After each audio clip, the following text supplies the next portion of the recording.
You're having trouble trusting yourself because you keep letting everyone else tell you who you are. You need to literally block out that noise and understand that you and only you are the author of this story. I actually learned this from a friend. She and I were texting, and I don't remember, we're having a lighthearted conversation, and she told me something, and I remember calling her moody or something. Like I said, oh, like, you're a Gemini, you're so moody. And obviously I said it as a joke, and she literally responded like, I'm not moody. And with a period. Like, she was like putting me right in my place about calling her that. And I'm not a defensive person, so when someone sets a boundary like that, I listen, because I understand. I always love when someone else sets boundaries, by the way, even if those boundaries impact me. Like, I get happy for other people. And clearly what she was communicating is she doesn't see herself like that, or she doesn't want to see herself like that. She's not accepting that feedback about her. People might be like, that's so serious, like, why was she so defensive, whatever. I don't care. To me, I was proud of her, because I'm like, I've had people tell me things about myself, and I kind of wish I could do what she did. I was the type of person that would just accept whatever people would say about me as fact. So I grew up with people telling me I was lazy. I grew up with people telling me even things that are not offensive, like, oh, you're such an extrovert, that it literally took me almost 30 years of my life to figure out I was an introvert. It literally took me almost 30 years of my life to figure out I had social anxiety, because I would just take other people's word for who I was. And while it can definitely be helpful to get feedback or advice from the people in your life about you, people who you feel know you really well, at the end of the day, nobody is holding the pen but you. You are the only person who gets to determine not just who you are today, but who you become tomorrow. When I think about even something as little as me allowing other people to say that I'm so social and extroverted, everyone called me that growing up. Like, everybody called me an extrovert, that I just assumed that it was the case. And so when I would want my space, which when I really look back on how I was in college, if you pay attention, it's like, yes, when I was out at social events, I was very social because I had decided to go to a social event, which meant I decided that in that moment I was going to be social. But from Monday to Thursday, even on a college campus with a lot of friends and a lot of things to do and all these study sessions that we used to do together, I used to go through Monday to Thursday a lot of weeks alone. Like, I wanted my space. I wanted to be in my dorm room. I wanted to study on my own. I wanted to explore campus on my own. Like, I was someone who, even at a young age, really valued getting energy from my alone time and from my space.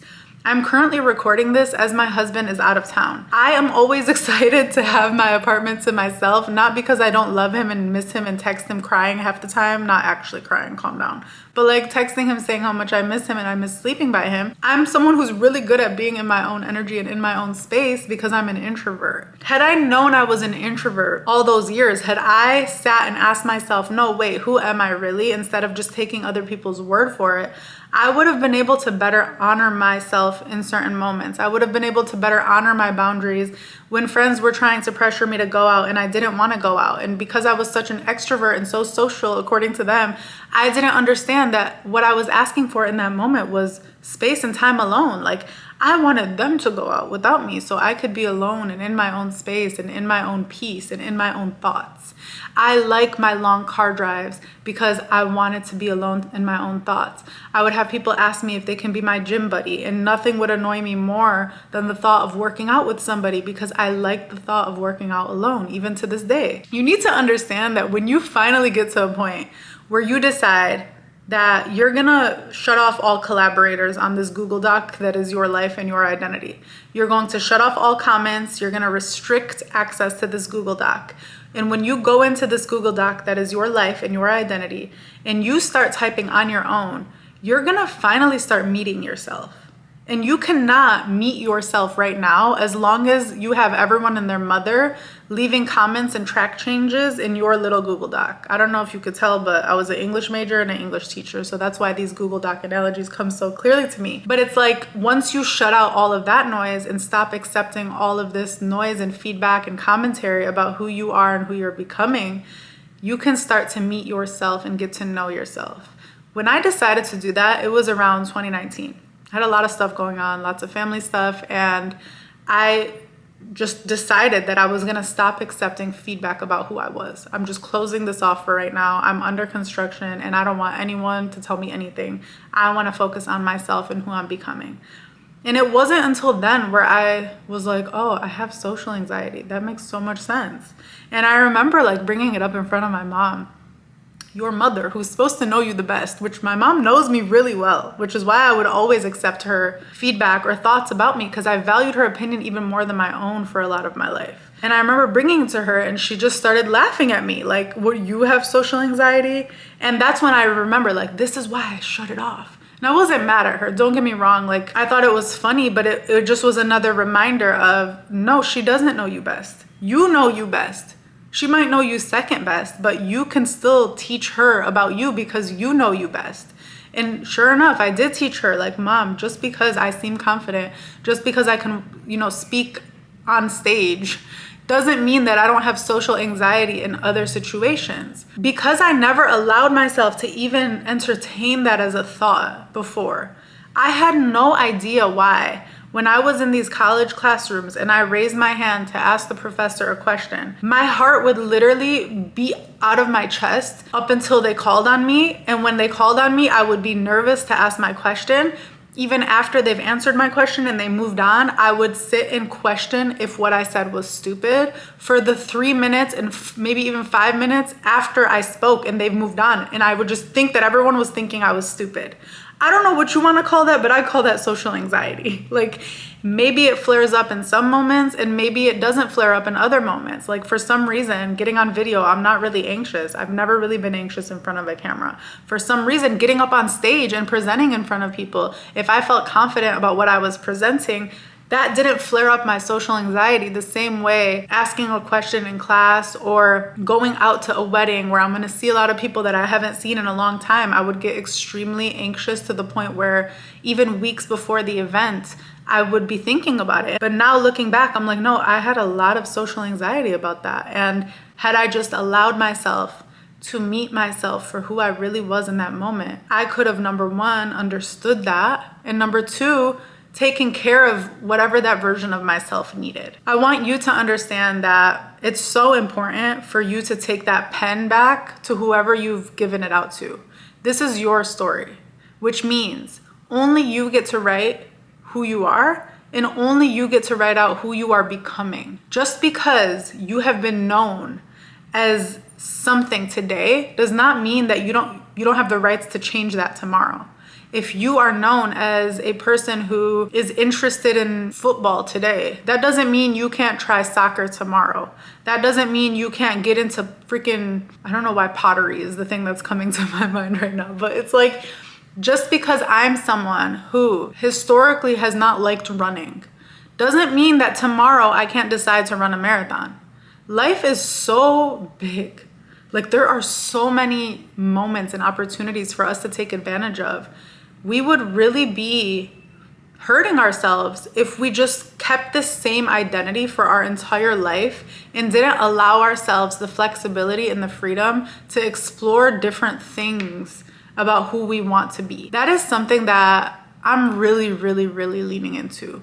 One of the things that kind of broke my brain about this, if I'm being honest, is just the thought of wanting to get pregnant one day. Calm down, okay? I'm not pregnant. We're not trying to get pregnant right now. Like, I'm not ready. But the way that I operate is I like to think about things. I think it's called nesting. Like, I like to think about things a lot, especially a decision like this, and visualize it and start to learn about people who are going through that experience before I even entertain the thought of it. So I am in that phase now that we've been married for a few years where I'm like, okay, we're gonna try to have kids at some point. Let me think of who I want to be as a pregnant woman. I always assumed that I would be the type of pregnant woman that would just be complaining the whole time. Like, I used to crack this joke that I would write a journal to my unborn child of all the things that they did to me while I was pregnant, like as a joke, like the random stuff I craved, how big I got, how tired I got, how it felt, the morning sickness, whatever, like all these stories that you hear from other people. And I almost kind of like assumed that that's how my experience would go. And I don't remember what Ahmed said exactly, but about a year ago, and this is why I love him so much, he kind of called me out. Like, it doesn't have to be like that. He's like, I'm not trying to tell you what pregnancy is, because obviously I've never experienced it, but you can determine what you want it to be for yourself. And then it just kind of opened me up where I'm like, yeah, I can determine what I want it to be for myself. And that's when I started observing other women, whether online or in my life, who were positive about their pregnancy. And now that they've had their babies and they're healthy, alhamdulillah, they're like so positive about motherhood. And I'm like, yeah, I want to be like that. I don't want people to tell me how my pregnancy is going to be or how my motherhood is going to be. And if I was genuinely feeling like I can choose, I'm going to choose to look at this through a perspective of, I'm going to feel healthy and positive and happy, and this is going to be another beautiful experience when I am ready for it. And I was just so excited that I'm like, this was something that I previously never gave myself the choice to rewrite. I thought it was already written for me. And because I've rewritten my life in so many other areas, I'm like, why would this be any different? I don't want this to be a journal filled with complaints that I'm gonna one day pass on to my child. Like, they didn't ask to be born, first of all. I want this to be a beautiful experience, just like every other beautiful experience that I've chose to rewrite in my life. So stop letting other people introduce you. Stop letting other people speak on your behalf. Stop letting other people say things about you that you don't agree with. If you don't think you're lazy, don't let them call you lazy, and don't agree to being called lazy. If you don't think you're a morning person or a night person or whatever, you get to rewrite what type of person you are. If someone thinks that you are spontaneous and you don't think you're spontaneous, correct them. Like, I've literally done that exact example. I'm very deliberate now with how people speak about me.